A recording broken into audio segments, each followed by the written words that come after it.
I'm Shareef Islam, music producer and Dubspot instructor. I asked some of my producer friends to be part of an experiment here at Dubspot. Revisit some of their favorite productions using Native Instruments Maschine. Create custom kits to perform these classics in a new live setting. This is Reclaiming the Remix with Maschine.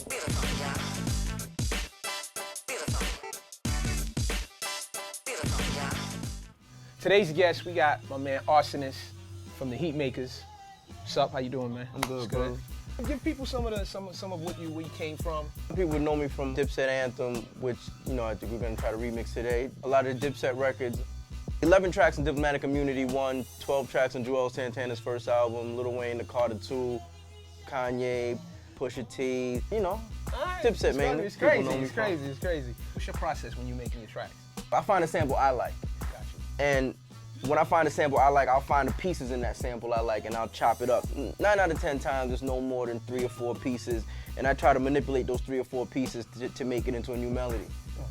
That's usually my process, and the drums will come after that, sequencing will come after that as far as, you know, having changes and things like that. The foundation is finding sounds in the sample that I like and chopping it up. And you chopping it. What are you using actually to make your beats? Well, right now I'm using the MPC Renaissance. Oh, okay. I had a machine.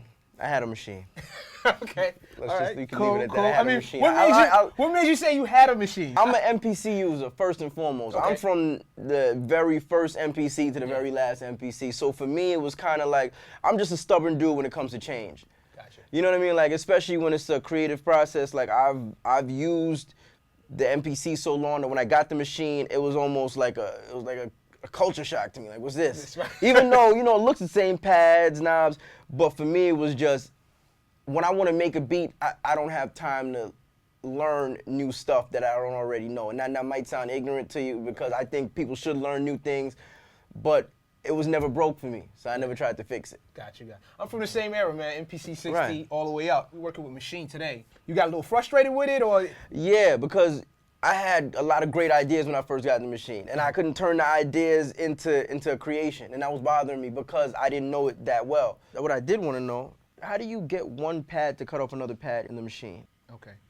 So let's say this is your sample. So let's say you want this Right. to cut that sample off. Right. Basically, what you do is you go into the sample page, the sampler page, and you have polyphony and you have choke group. Right. So choke group, you add both pads or both sounds to the same choke group. So Okay, got you. Right. It's like mute groups. mute groups, Okay, exactly like got an you. MP.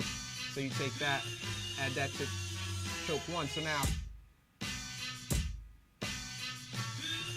Got you. I feel dumb now because it took me forever to try to figure that out. I didn't have somebody like you to teach me the machine, so it's kind of like I'm sitting in my house and I'm like, what is this? So, you know, after you should have hit you and like, call it Dubspot. Yeah, and then right. Exactly. And that's what we was talking about. You know, I would definitely I would tell friends and people that want to get into the music industry to come here first, the producers. I was already in the music industry, so I had deadlines and I had things I had to hand in, and for me to try to learn a new machine was almost impossible for me in that time frame. So another question about the machine, right? After we finish making whatever record we're making, we can just export everything as WAV files? Right, you can export everything as WAV files, and you can go from 8-bit to 24-bit. Go right here to it says export audio, and you choose groups or sounds, matter of fact. It'll list all the sounds and everything would be tracked out from the beginning of the song to the end. So Gotcha. everything will be lined up when you bring it in Pro Tools, Cubase, Ableton, it doesn't matter. Gotcha. So, or you can do stems if you're doing something like for film and television. You can do groups and you can do stems. Can you change the bit per wave? Like, let's say you wanted the kicks to be at 8-bit, but you wanted, or would you have to just bounce them separately? You would bounce them separately. I apologize, Native Instruments. I'm sorry. It's my fault, man. I should, you know, be more open to learn. Yeah. So we gonna put a. I like the machine. So we got the Dipset Anthem in here. Right. You know, we claiming a remix right now. We gonna try to flip this beat. Yeah, I made this beat 11 years ago, which is crazy to say that, but I made this beat 11 years ago. Yeah. 11 years ago. The production of Dipset Anthem, is there a story behind it? Like, how did you even go to that sample? You know. I'm Jamaican, first of all. Okay. Born in Jamaica. Jamaican. Like, you know how when you're growing up, a lot of people's parents might be playing Marvin Gaye, might be playing my parents, Sam exactly. Cooke. My parents was playing Bob Marley, Beres Hammond, Garnet Silk, Sanchez. So that's all I really knew. So me being a dude that samples, I didn't have the knowledge of a lot of soul music, so it was more so reggae for me. Got you. And I knew what I liked. I like aggressive samples, and the original sample is Sanchez, 1 in a Million. It's a love song.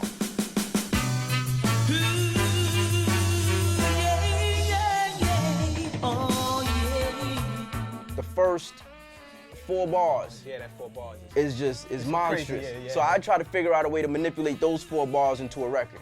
Right. And that's what you hear. 4 bars to a hit record. Right. Okay.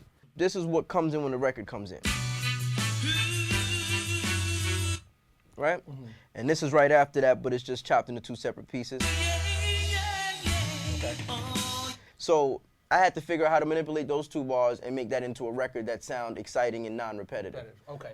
And that's really my process for every beat that I make. I find the best parts of the record and I try to piece them together and make a record that sounds like it's a new creation. You had 2 bars to work with. Right. And then right here we got a 3rd piece. It's the 2nd hit. So it's... Okay. Yeah, you know what I'm saying? And it's actually in between. It's not on the kick, it's not on the snare. But when you trigger it, it almost, it gives it a dope melody to it, which is weird. That's why a lot of people, if they try to remake this beat, it's hard for you to find that cut. It is, because I tried to remake your beat in my studio. And it's a different type of cut. I couldn't get it. It took me a while, us trying to figure it back out, just to tell people, but yeah, it's like, it's an in-between. It's not on the snare, it's not on the kick, it's just, but when you put it all together, third, like you see how it gives it like a, okay. Yeah, it's like a stop, then it hits a snare, but it works. Right. Then you got here and said, let me show you how this was done, but how it was originally done. Oh.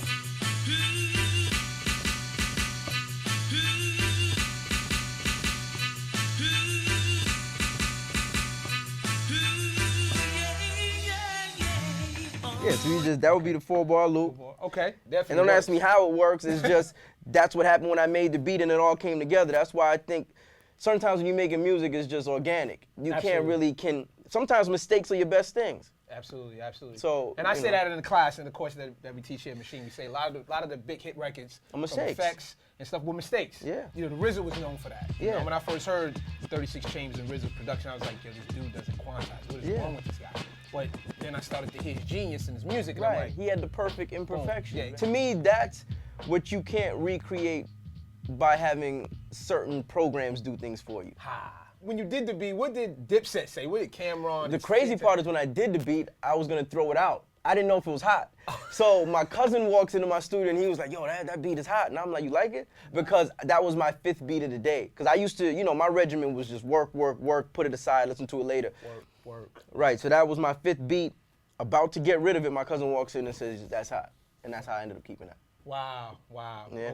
Okay. Which is probably one of my most notable records to date. All right, Rsonist, this is what I did. I took the sample that you sent me, and I said, you know what, I'm going to remix it myself. I'm going to try to remake what you did. No, this is a hard beat to remake because it's, like I said, that one cut though could throw everything off. And it threw me off. But I did my best to front, and I started just like taking it somewhere else, and trying to keep the authenticity of what you had. So basically what I did was I got some drums, didn't get your exact drums, of course, and then I basically pad linked these two claps.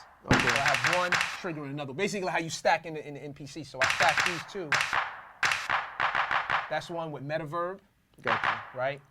And then I took down on the group, I have a transient master, which is a new effect that came in Maschine 1.8. That's in 1.81. And then there's a compressor.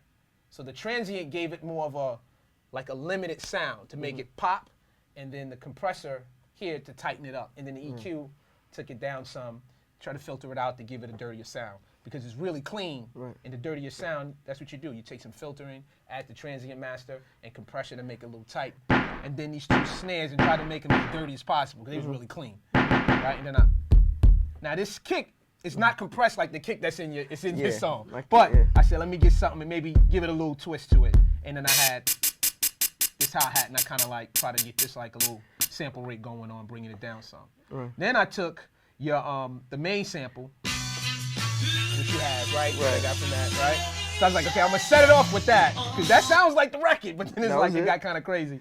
So I had the main sample, and then I went and chopped. Actually, this is from the actual Dipset record. Yeah. So So I took that loop and I chopped that in Maschine. Right. And then same thing here. Remember I had a scratch in it, hit a You scratch? did. Yeah. And this is the scratch I had.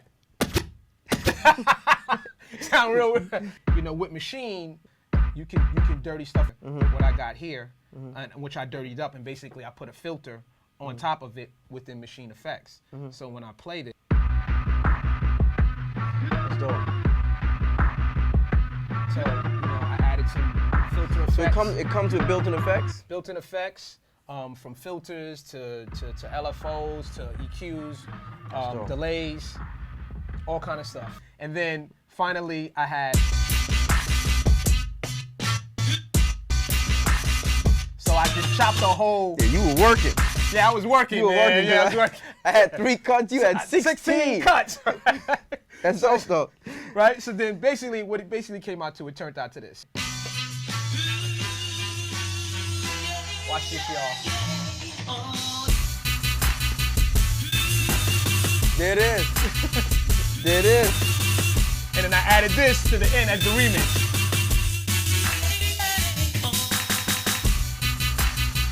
So that's what I'm not mad at it. I'm not mad at it. So this is the Maschine version of Dipset Anthem, right? I was trying to match that as much You as had the possible. New Age remix, man. That's how you gotta look at it, man. It's the New Age remix. 2012. The Maschine remix. Yeah. Exactly. What I'm gonna do is I'm gonna keep the drums you have, All right. and I'm just gonna try a different arrangement of the sample the way it was originally chopped over your drums. Okay. And we'll call that the remix. That'll be the remix. Co-production. man. Co-production. All right. That fast, I'm man. getting credit. That fast, man. That's fast. That's how it works. Dubspot. Yeah.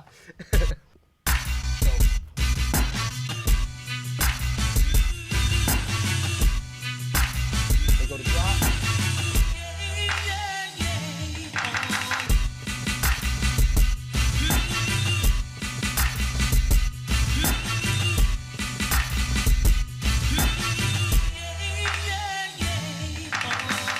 There you have it. There you go. That simple. The remix. Co-produced.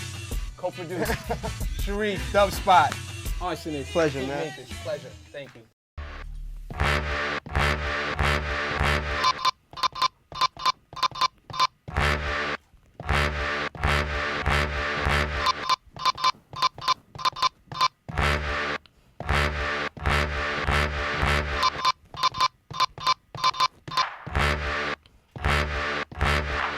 Yeah.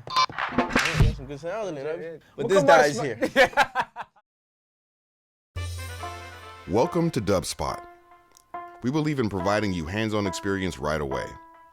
Whether you're completely new to music and want to turn the sounds in your head into a musical reality, or you're an experienced artist looking to refine your skills and add new tools to your arsenal, we're ready to meet you at your level. For students of all ages, all levels, and all styles of music, Dubspot is here to help you achieve your goals. With course offerings both online wherever you are and at our school in the heart of New York City, we are ready to guide you through the next phase of your musical transformation.